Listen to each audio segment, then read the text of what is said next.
Well, it's still over a year until the major midterm elections, but both parties are already planning big events around it. President Trump this week hinting at an RNC convention before the 2026 midterms. Posting on Truth Social touting the Republican Party's success, the president also saying this. In that light, I am thinking of recommending a national convention to the Republican Party just prior to the midterms. It has never been done before. Stay tuned. Democrats are also making plans of their own. The Democratic National Committee already confirming its idea for a large gathering next year. The DNC releasing this statement. Americans everywhere are fired up and ready to fight back against Trump's reckless policies, including his budget betrayal that cuts healthcare and food assistance for millions of people. Holding national conventions around midterms is fairly unheard of. Parties generally wait until presidential elections to hold these major events, but Republicans are hoping to hold on to control of the House and the Senate and are actually looking forward to maybe even expanding the margin in the House. Historically, midterms are not a very fertile ground for the party that holds the White House. However, there has been a redistricting battle in several red and blue states. Texas being the first to sign a new congressional map, which will likely create 5 extra seats for the GOP.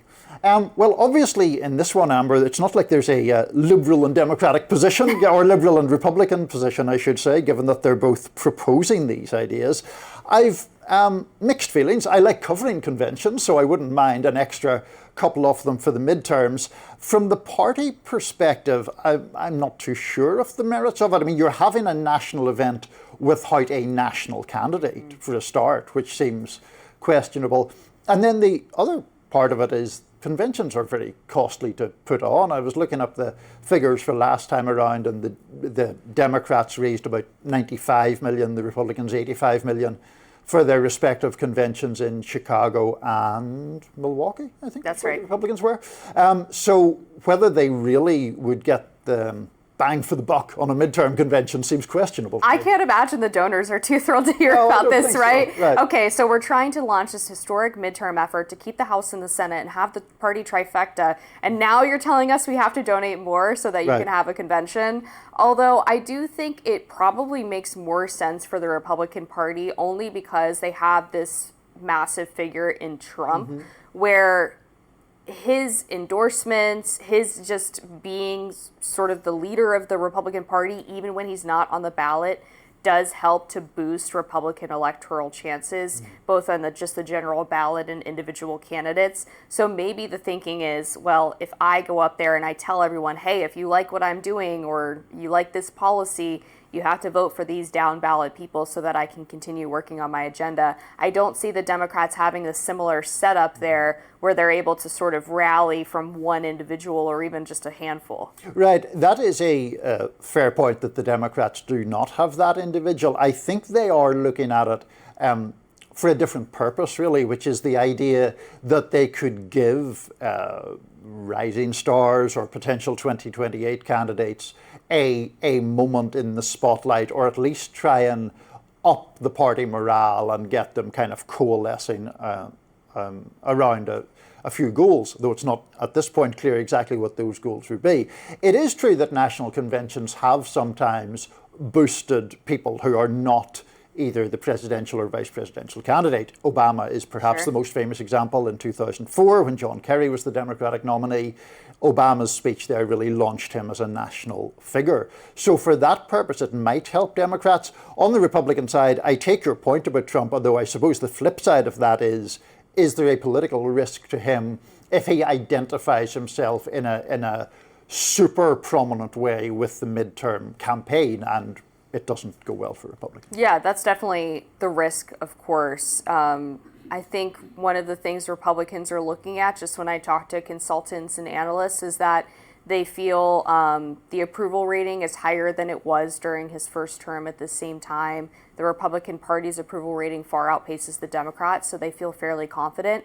But then, of course, you have to throw in where's the economy going to be ahead of the midterms. That's probably the single most important factor. One other thing that we also saw, which could be a preview for the upcoming DNC midterm convention, was they just had their summer annual meeting. And from the conservative Republican perspective, I have to say, if I were JD Vance, I would be licking my chops because it seemed like they doubled down on a lot of the policies that have been unpopular, particularly in the November election. I mean, they started with the land acknowledgement right. They're talking about not cooperating with ICE. They're talking about suing the Trump administration for trying to prevent kids from getting on puberty blockers. I just thought the whole thing seemed a little wacky. I think that, first of all, the land acknowledgement, myself and Robbie discussed that earlier this week. I understand why it irks people. It doesn't particularly irk me. I wouldn't demand that they do it either. It just passes by, and it creates a kind of a little bit of a stir, mostly in, I think, conservative media. I think that there is a merit to Democrats having a convention if they can focus it more on economic issues. So to that point, I do, take your broader point about things like the puberty blockers and all of that. We have talked several times about trans people in sport, trans teens in sport in particular, which seems a bad issue for Democrats in general if they continue with a position that is out of step with the majority of the public.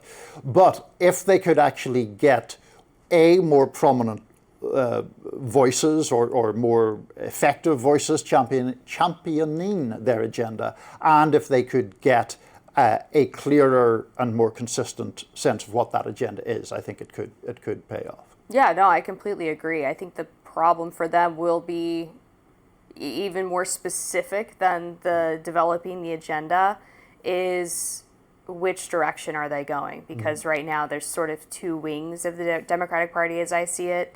There's the sort of progressive, very supportive of the Palestinian cause, really interested in a more democratic socialist economic policy. Let's just call it the Mamdani wing for simplicity's sake.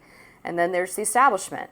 And it's difficult because the progressive wing has some baggage with social issues, potentially, cultural issues, but the establishment wing has problems with foreign policy and economics. So, it's going to be hard for them, I think, to marry those two visions. No, there are genuine divides there for sure. And, my views on the Palestinian issue are pretty well known, I think, at this stage. I think that the base of the party is, as in the voters for Democrats, are plainly wanting a more assertively pro-Palestinian position on that topic.